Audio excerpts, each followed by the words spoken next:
श्याम एक शांत और स्मार्ट लड़का है जो ऑफिस के काम से दिल्ली से यूपी जा रहा है और रेलवे स्टेशन पर बैठकर ट्रेन का वेट कर रहा होता है कि तभी उसकी नजर एक लड़की पर जाती है जो अपना बैग लेकर आ रही थी। उसके कर्ली हेयर, गुलाबी होंठ और बड़ी बड़ी आंखें देखकर श्याम सोचता है, काश ये सफर इसके साथ ही बीत जाए। उस लड़की को देख श्याम जैसे कहीं खो गया था, जैसे आसपास सब रुक सा गया हो। वह लड़की एक दुकान पर गई और कुछ लेने लगी।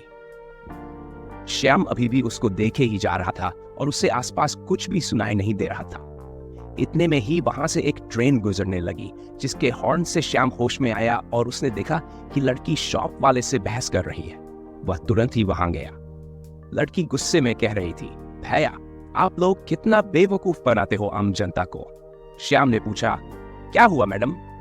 लड़की ने जवाब दिया, पानी की बोतल फेंट की आती है और ये इसे 20 का बेच रहा है। शॉप वाले ने कहा, मैडम इसको ठंडा करने का खर्चा भी तो इसी से निकलता है। लड़की ने कहा, मुझे इससे कोई मतलब नहीं, मैं इसके फान ही दूंगी। श्याम ने चुपके से शॉप वाले को इशारा किया कि वह बाकी के पैसे दे देगा। शॉप वाले ने लड़की को 10 रुपये में बोतल दे दी और श्याम बाकी पैसे देकर अपनी जगह पर वापस आकर बैठ गया। लड़की श्याम के साइड वाली बेंच पर आकर बैठ गई। श्याम उससे बात करने की हिम्मत नहीं कर पा रहा था। ट्रेन के आने का समय हो गया और ट्रेन प्लेटफॉर्म पर आ गई। श्याम अपना बैग लेकर ट्रेन में जाकर विंडो वाली सीट पर बैठ गया और वहीं से उस लड़की को देखता रहा। उसने सोचा, शायद किस्मत में इतना ही साथ था। तभी उसने देखा कि वह लड़की अपना बैग लेकर ट्रेन की तरफ दौड़ रही है। श्याम हैरान हो गया, लेकिन तुरंत गेट की तरफ दौड़ा और लड़की को ट्रेन में खींच लिया। श्याम ने कहा, अरे तुम पागल हो क्या? इतनी देर ट्रेन खड़ी थी, तब तुम आराम से बैठी थी और अब ट्रेन चलने पर दौड़ रही हो। लड़की हंसते हुए बोली, मुझे ट्रेन भागते हुए पकड़ने का सपना था, जैसे जब वी मेट फिल्म में होता है। श्याम मुस्कुराया और दोनों हंसने लगे। लड़की ने कहा, वैसे तुम पार्ट टाइम हीरो का काम करते हो या ये स्पेशल ट्रीटमेंट मेरे लिए था? श्याम ने जवाब दिया, नहीं, बस कभी कभी। मैं श्याम। लड़की ने कहा, हाय मैं रितिका। कुछ देर बाद रितिका फोन में बिजी हो गई और श्याम बुक पढ़ने की एक्टिंग करने लगा, जबकि वह उसे ही देख रहा था। रितिका ने जब देखा कि श्याम बुक उल्टी पकड़े है तो वह हंसकर बोली, तुम सच में इतने टैलेंटेड हो या आज कुछ स्पेशल है? इसके बाद रितिका को नींद आने लगी और वह अपनी सीट पर सो गई। श्याम उसे देखता रहा। अचानक 2 लोग आए और रितिका को देखकर बोले, लड़कियों को अकेले ट्रैवल नहीं करना चाहिए।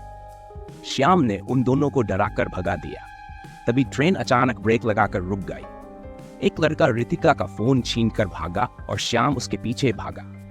दोनों लड़के ट्रेन से कूदकर जंगल की तरफ भाग गए। श्याम भी उनके पीछे गया और थोड़ी दूर जाकर उन पर काबू पाकर रितिका का फोन वापस ले आया। जब वह ट्रेन में लौटा, रितिका गुस्से में बोली, तुम्हारे अंदर बिल्कुल भी दिमाग नहीं है। एक फोन के लिए तुम जंगल में चोरों के पीछे चले गए।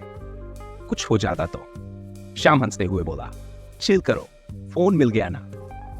अगले दिन सुबह रितिका स्टेशन पर नहीं थी, लेकिन उसने एक नोट छोड़ा था जिसमें उसका नंबर लिखा था। श्याम खुश हो गया, लेकिन जैसे ही वह होटल पहुंचा, बारिश में भीगने के कारण नोट का नंबर मिट गया था। कुछ दिनों बाद श्याम उदास मन से अपने घर लौट रहा था, सोचते हुए कि शायद वह रितिका से कभी न मिल पाए।